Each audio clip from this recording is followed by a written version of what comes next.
कमाल कइले बा वही मेरा और पहुंचल बानी गाना के लेकर रखा को बड़ी बढ़िया सुनलहूँ बानी हमनी के तो एक पार्टी ही जाता का कहे हाँ हमनी के एक जवार कहीं जाता पूछे ही के का 1 लाख इंस्टाग्राम पर रील क्रॉस कर गई बहुत ही माने एगो एथी के बात अरे किकिरिया खा के कहा ईमानदारी से प्यार नहीं हरे तक रही कि ससुरारी से शुभकामना बा और बहुत बहुत आशीर्वाद बा कि रवा यही तरी मतलब मेहनत करी आगे बढ़ी हमनी के मान सम्मान बढ़ो एक से बड़ी बाबा के लेके का कहेगो महाराज बाबा के तो पुराने कहानी से लेके आज नया तक ले हमनी के ये सोचे नहीं जा कतना गाना हिट भइली हमनी के आँखी के सोजा मोए लोग आजकल बड़का बड़का बनता कि हम हई हो गुनी हम हई हो गुनी लड़ौले पड़ोस बा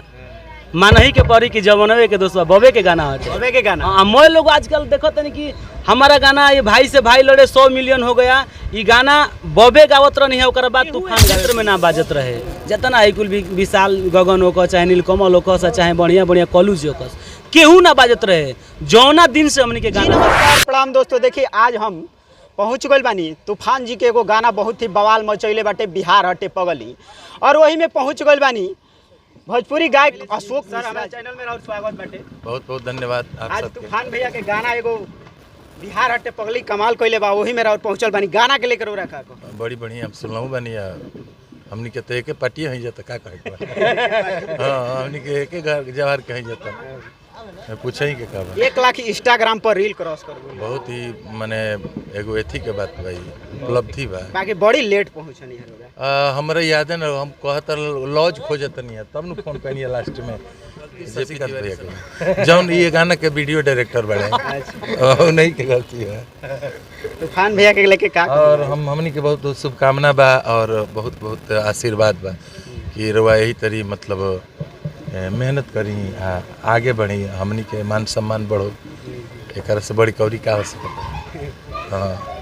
तूफान भैया आज पहुंचल बानी बाबा चाहे हम के गाना भी हो जाए और बाबा के लेकर रखा को देखी बाबा के लेके का कहेगो महाराज बाबा के तो पुराने कहानी से लेके आज नया तक ले हमने के ये सोचे नहीं जा कतना गाना हिट भइली हमने के आँखी के सोजा मोए लोग आजकल बड़का बड़का बनता कि हम हई हो गुनी हम हई हो गुनी 1 मिलियन गाना केहू के बाजता तो अपना आप के केहू के चिन्हते नहीं कि हम का हई आज लगभग लागत है कि हमने के छोट छोट बच्चा रहनी जाए जवना घरी ए राजा लड़ करता बदानवा ना हाँ मायाप के कृपा से सारा काम हो रहा है माने अनेकों गाना बाटे जौन कि अभी बाबा के हम गाना गावे नहीं रोज सबके न्यूज है कि भाई से भाई लड़े लड़ौले पड़ोस बा मानही के परी की जवनवे के दोस्त बबे के गाना होते बबे के गाना मोए लोग आजकल देखो तनी कि हमारा गाना ये भाई से भाई लड़े 100 मिलियन हो गया ये गाना बबे गावत रही है ओकर बाद तूफान गावे शुरू कैलन आज 5 साल से स्टेज पर हम गाना गावे नहीं बाकी आजकल देखो तनी कि सब लोग गाना गावे शुरू कैले बारे ठीक बा गाना गाओ कभी भी स्टेज पर हम जब भी चढ़े नहीं तो कहने के हमने के गार्जियन हमने के गुरुजी अशोक बाबा के गाना हम गावे नहीं हर जगह पर कहीं रोड देखले हो हम न्यूज में स्टेज पर जब भी चढ़े नहीं तो गाना जेकर होखे ओकर सबसे पहले सर्वप्रथम ओकर प्राथमिकता देवे के चाही केहू के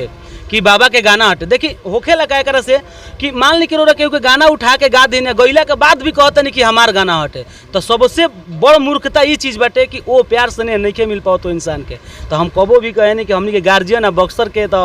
आ भोजपुरी के तो महारथी बनी है कब हम का कह सकते नहीं। अच्छा बाबा आज अब पारंपरिक पर्व छठ आ रहल बाटे तो रौरा ओकरा में का तैयारी कइले बानी का धमाल कर कुछ पारंपरिक तरीका से में अब का तैयारी कइले छठ का छठ एगो औपचारिकता बा केहू छठ गाओ हम गाई चाहे तूफान जी गाओ चाहे केहू गाओ केहू का रोज माने अब की परी हर साल छठ में 10,000 से कम भोजपुरी गाना ना गावत 10,000 से कम गाना ना गाओ लेकिन हमनी के अपन सोच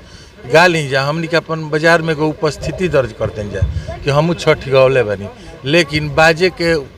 सरदे सिन्हा अनुराधा पौडवाल के बाजे ला गलती ना नू देख ले छठ घाट पर अभी भी देख ली कहीं गाड़ी पर बाजे तो वह बाजता जरूर जरूर तो परंपरा से जे धोई के चलल बा उ बाजता रोज हमनी के तो अब परंपरा के कहता ना वो खराब जाए तो दिमाग रही होता नहीं खराब जा प्रयास करनी जा कि वो में 100 टिके चली जा ताकि हमनियों के नाम जी अब का हम फैन फॉलोइंग के लेकर देखी बाबा के हमनी के एगो बात हाजिरी लेट हाजिरी ई हमनी में कमी बाटे बाबा में कमी नहीं है। हमर मामा गाँव राजेपुर पड़ेला ठीक नु तरी हमने के हाँ राजपुर जो भी मैंने हम तो सोचे हमने के छोटे ही से मतलब ई मन में थी रहे और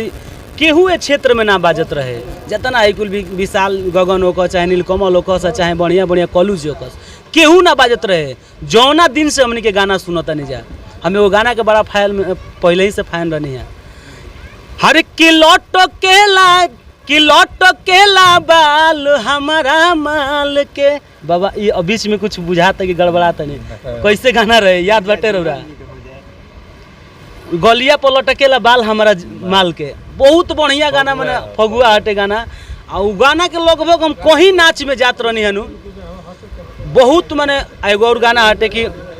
क्रिया खा के कह वो बहुत अच्छा गाना कहीं गावे नहीं जो करे के हर की क्रिया खा के कह ईमानदारी से प्यार नहीं हरे तक रही कि ससुरारी से ई बहुत बहुत ज्यादा गाना बटे बाबा के कह लिखे जा सकत।